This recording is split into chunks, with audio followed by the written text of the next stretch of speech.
Steve, I want to thank you very much for coming in and talking with us today. I know that you and I have known each other for a long time. It's been a good relationship. The house we bought from you, we love, and we really enjoy being there. And I know you've helped some other clients of mine. And so I wanted to have you talk to me about some things that are of particular interest to different groups of my clients. Now, real estate, home ownership has really been central to the whole concept of the idea of the American dream. And having owned numerous homes and bought and sold homes, I'm very familiar on a personal basis from how having that gives you a sense of security and kind of anchors you in your neighborhood and in your community and all the benefits that that can offer. And so I'm not negative about owning homes, but I know that there are circumstances and timing that can sometimes make things, maybe you should, maybe you shouldn't. And so one of the groups of people that we spend a lot of time working with are young resident physicians. They come to Dayton often from, about 80% of residents move at least 100 miles to go from their medical school to their residency.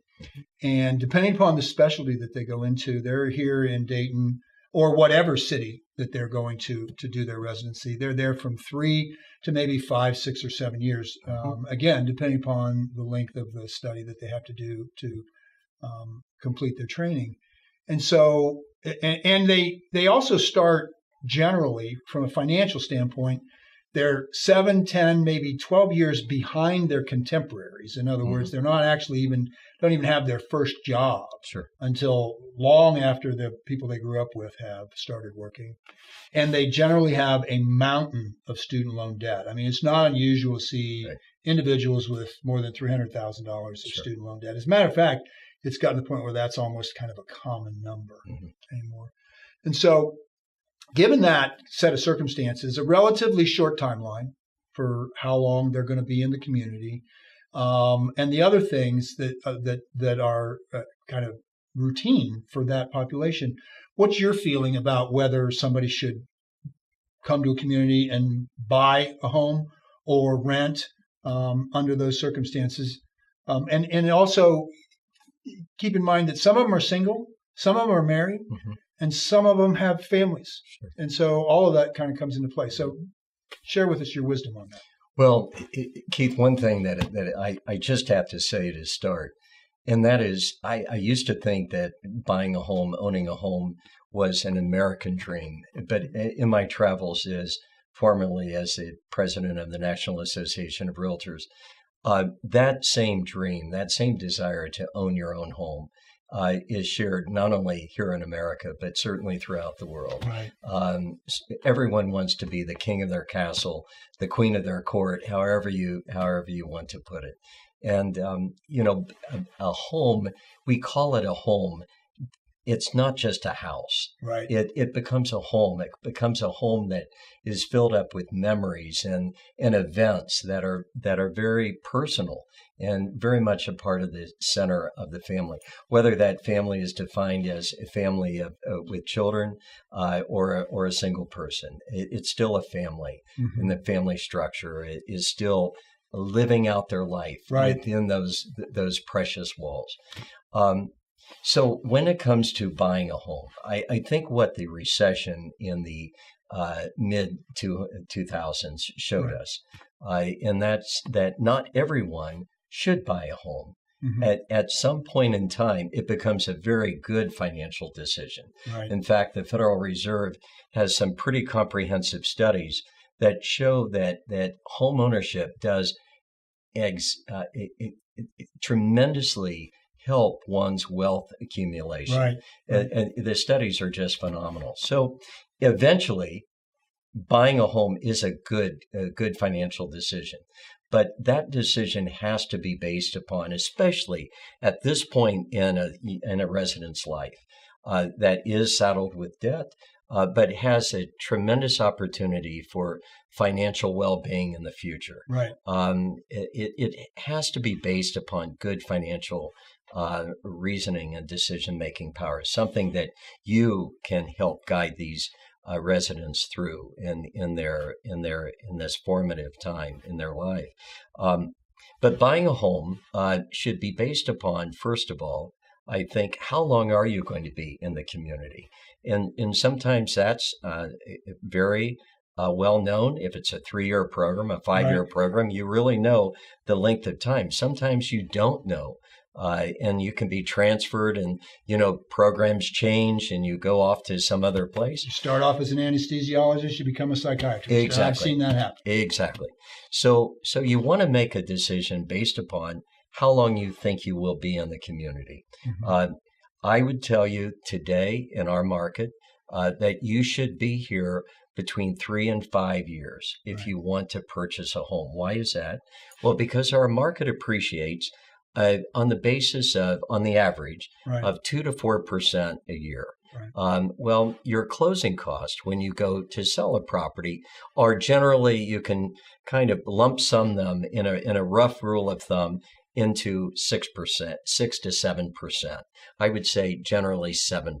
Right. Now that includes any selling fees that you would have, that transfer taxes, inspections that you might have to go through, and repairs that might need to be made. Mm-hmm. All of that you could kind of capsulate into a 7% figure. Right. So if you're going to be in Dayton or in the Miami Valley area for less than 3 years, and we have, let's say, we hit a low appreciation rate of 2% a year, mm-hmm. that means that if you're not going to stay here more than 3 years, you're going to owe money, most likely, when you turn around and sell the property.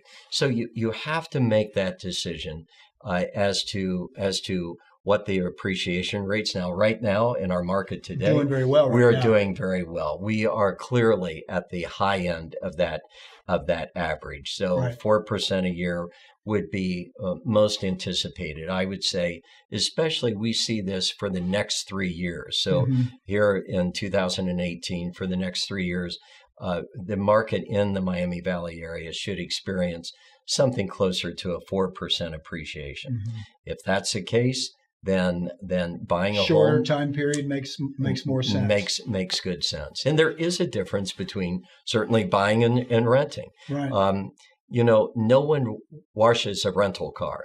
That's true. And so when you own your own home, it does give you that sense of pride, of ownership, and well-being and stability, mm-hmm. Because you know what your fees are, you know what your expenses are, and if you plan well, that can be a most enjoyable experience. Yeah, but that again is a double-sided coin. I don't want to argue the point, but I also understand that being a homeowner implies certain responsibilities. Right. And if you're a resident who really doesn't own his time for large parts of his training, to have to shovel the walk or the driveway, to have to mow the grass, to be responsible for the basic everyday upkeep is another element of that. And from my perspective, because the homes that I've purchased, those are things that I do because it's a part of my pride of ownership. Right.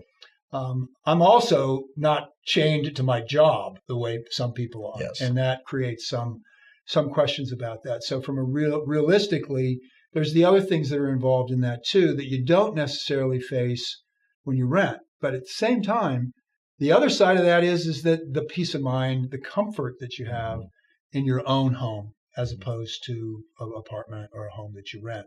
So from that, can you talk at least about our marketplace, about what the kind of differentials would be for comparable ownership cost versus rental of a single family home, for that somebody in, with a maybe, just the resident income. Residents in Dayton make about $50,000. Mm-hmm. All right. If their spouse works, you don't know what their job might be. So maybe $100,000. So can you talk about the kind of the comparables between rent and own and what you can expect to get? Just a little bit of knowledge about that. Sure. People that come to the Miami Valley area, the Dayton area, especially when they come in from out of state, sometimes they feel as though they've entered the real estate promised land Yeah, because of our selling prices here. right. We are, and this is proven time and again by national statistics, our housing values here are some of the best in the United Most States. affordable. Absolutely, Right. the most affordable. So a home in Dayton, Ohio, that would be, say, a 3-bedroom, 2-bath ranch with a basement, 2-car garage in a very, very nice community would be selling for around $200,000. That same home Right, in other parts of even the Midwest right, and even other parts in Ohio would be selling for double that. right. And so they can, a new resident to this area can experience a tremendous opportunity Mhm. to have that home that might even exceed their own expectations Right. in their price range. Rental properties in Dayton, rental homes, we do have an inventory of rental homes, but the rental market here in the Dayton area tends to be a little bit thin. Yeah, We don't have that many rental homes. Of course, we have a large military population, right. in that we have Wright-Patterson Air Force Base. So we do have a lot of military people who come in, and they know they're here for a 2 to 3 year Right. stint, Yeah, they get their and that's orders it.